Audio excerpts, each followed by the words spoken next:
Distribution चाहे जैसा भी मतलब हो सकता है पॉइंट चार्ज हो सकता है नंबर ऑफ चार्जेस हो, है ना, हो सकता है लीनियर चार्ज हो, या हो सकता है कि सरफेस चार्ज हो, या हो सकता है कि वॉल्यूम चार्ज हो, है ना। यही सब तरह के हैं चार्ज डिस्ट्रीब्यूशन पॉसिबल।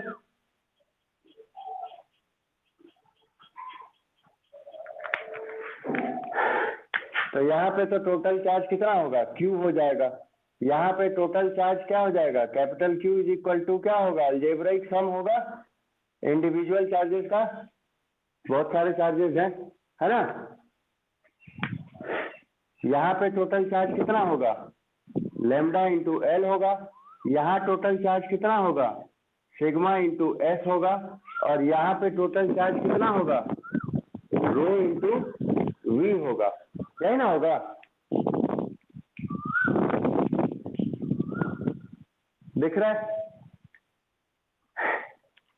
तो देखो गॉस लॉ के अकॉर्डिंग क्या कहता है, गॉस लॉ कहता है कि अगर हमको इस केस में टोटल फ्लक्स निकालना हो, या इस केस में टोटल फ्लक्स निकालना हो, या इस केस में टोटल फ्लक्स निकालना हो, या इसमें निकालना हो, तो हम सबसे पहले क्या करेंगे, चार्ज डिस्ट्रीब्यूशन के अकॉर्डिंग जो भी बेस्ट पॉसिबल सरफेस एरिया होगा जो कि क्लोज्ड होगा नेचर में, ठीक है, उससे पहले इसको बंद कर लो।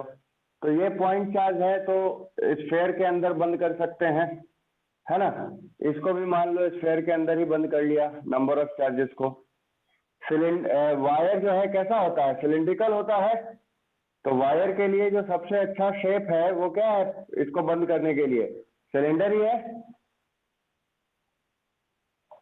तो वायर को जो है, चार्ज वायर को जो है सिलेंडर में बंद कर लिया। सरफेस एरिया को जो है क्यूब या क्यूबॉइड में बंद किया जा सकता है।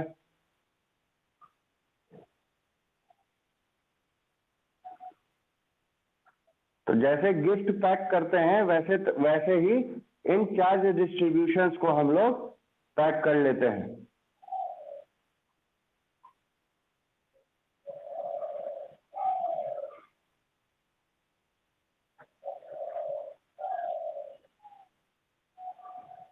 ठीक, तो गॉस लॉ का पहला काम हमने कर लिया। क्या किया, चार्ज डिस्ट्रीब्यूशन को हमने एक क्लोज्ड सरफेस एरिया के अंदर में बंद कर दिया। ठीक, इस क्लोज्ड सरफेस एरिया को हम कहते हैं गॉसियन सरफेस। क्या कहते हैं, गॉसियन सरफेस कहते हैं। ठीक, तो जैसे गिफ्ट तुम्हारा हो गया चार्ज, है ना, और ऊपर से जो तुम लाल पन्नी या हरी पन्नी लगाते हो that is called Gaussian surface. ठीक, गॉसियन सरफेस में दो खासियत होती है। पहला खासियत ये होता है कि गॉसियन सरफेस क्लोज्ड होता है, ठीक है, ये किसी भी तरह से ओपन नहीं होगा, एक बात। दूसरी बात ये कि गॉसियन सरफेस के किसी भी पॉइंट पे इलेक्ट्रिक फील्ड जो होना चाहिए वो परपेंडिकुलर होना चाहिए। ठीक, ये क्वेश्चन बोर्ड में पूछता है कि गॉसियन सरफेस क्या होता है, तो इसमें तुमको ये दो पॉइंट्स मेंशन करने जरूरी है कि गॉसियन सरफेस वो सरफेस होगा जो कि पहली बात तो इमेजिनरी होता है, मतलब हमारे मन से माना हुआ होता है, एक बात। दूसरी बात ये क्लोज सरफेस होता है। और तीसरी बात कि इसके किसी भी पॉइंट से जो इलेक्ट्रिक फील्ड होगी वो क्या होगी, सरफेस पे परपेंडिकुलर होगी। ठीक, ध्यान रहेगा ये तीनों पॉइंट।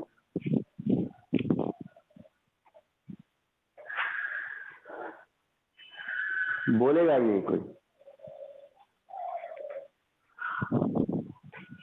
काहे लिख लेंगे, नोट्स काहे देते हैं हम।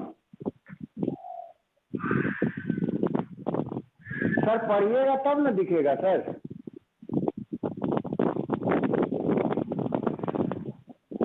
हाँ सर, आप आरसीबी का खेलिए खाली। चलो यहाँ ध्यान दो, गॉसियन सरफेस में तीन बात क्या ध्यान रखनी है कि पहली बात ये इमेजिनरी होता है, मतलब अपने मन से माना हुआ होता है। दूसरा क्लोज्ड होता है। और तीसरा इलेक्ट्रिक फील्ड जो है वो क्या होगा, is perpendicular at any point of it. ठीक, याद रहेगा? इसका स्क्रीनशॉट ले लेना, तो बाद में ले लेना, अभी नहीं। इतना बात याद रहेगा ना? चलो, दीपांशु, अच्छा हो, ठीक। अब सभी केस में टोटल इनक्लोज्ड चार्ज कितना हो जाएगा? टोटल इनक्लोज्ड चार्ज बाय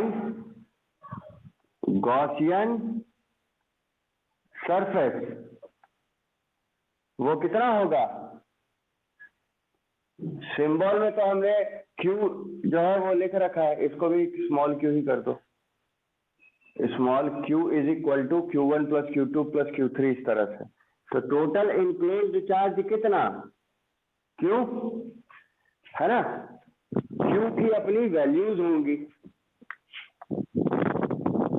इस Q का अपना वैल्यू है, हर केस में अलग अलग। पहले केस में क्या है, सिर्फ Q, एक ही चार्ज था। दूसरे केस में क्या होगा, चार्जेस का अलजेब्राइक सम होगा, क्योंकि बहुत सारे चार्जेस हैं, है ना। तीसरे केस में क्या होगा, लीनियर चार्ज के केस में लेमडा इंटू एल होगा।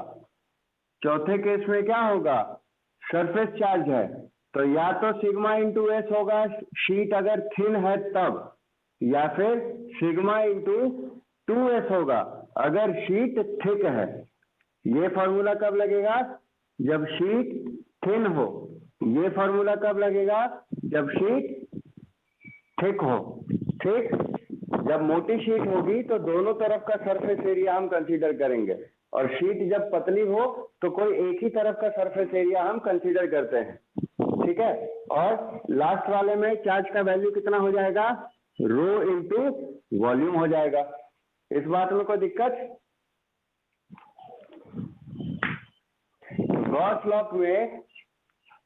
गॉस लॉ में हमने क्या किया, जो भी चार्ज डिस्ट्रीब्यूशन था पहले उसके चारों तरफ एक क्लोज सरफेस मान लिया, जिसको गॉसियन सरफेस कहते हैं, और फिर इन तरीकों से टोटल इनक्लोज्ड चार्ज निकाल लिया, है ना। अब हम क्या करेंगे, फ्लक्स निकालने के लिए हमको कुछ नहीं करना है, जो भी इनक्लोज्ड चार्ज है ना, उसको डिवाइड कर देना है। अब है कि डिवाइड किससे करना है,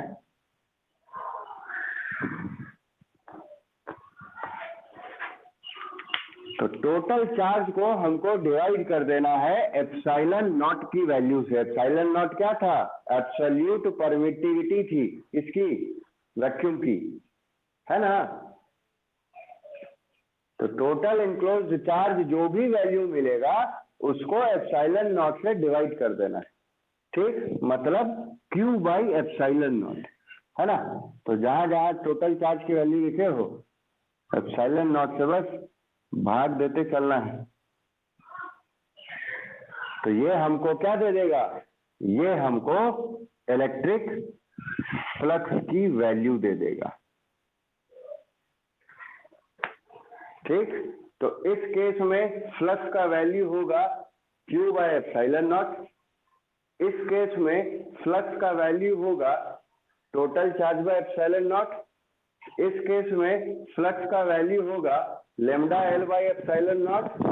इस केस में फ्लक्स का वैल्यू होगा sigma S by epsilon not, या फिर sigma into 2s by epsilon not. और इस केस में फ्लक्स का वैल्यू होगा रो वी बाई एप्सिलॉन नॉट, मतलब total enclosed charge by epsilon not. ठीक, क्लियर है? तो गॉस लॉ का स्टेटमेंट यही हो गया तुम्हारा, कि किसी भी चार्ज डिस्ट्रीब्यूशन के कारण जो टोटल इलेक्ट्रिक फ्लक्स होगा that will be equal to total enclosed charge by Gaussian surface by epsilon not. ठीक है, इसी बात को तुम ये भी कह सकते हो कि total flux equals to 1 by epsilon not times of total enclosed charge. ठीक है, मतलब phi E is equal to 1 by epsilon not times of Q E, मतलब simply Q by epsilon not. ठीक, यही टोटल enclosed चार्ज की value जो है वो सिर्फ क्यू हो सकती है, या फिर Q1 plus Q2 plus so on हो सकती है, या फिर लैम्डा एल हो सकती है, या फिर सिग्मा एस हो सकती है, या फिर सिग्मा इंटू 2s हो सकती है, या फिर रो इंटू वी हो सकती है। जैसा चार्ज डिस्ट्रीब्यूशन होगा वैसा चार्ज का वैल्यू हो जाएगा। क्लियर है?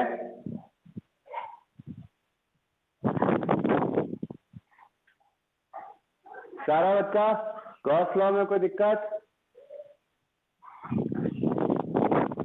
ठीक है सर, रिकॉर्डिंग में डला हुआ है सर, थोड़ी देर में अपने आप अपलोड हो जाएगा सर। और कोई सेवा सर? चलो, इसमें कोई दिक्कत? ठीक, नंदनी और मुस्कान है?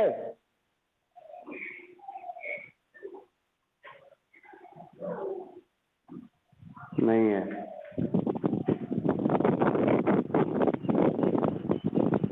चलो, इसका स्क्रीनशॉट ले लो कोई, उत्कर्ष लेके हमको भेज देना।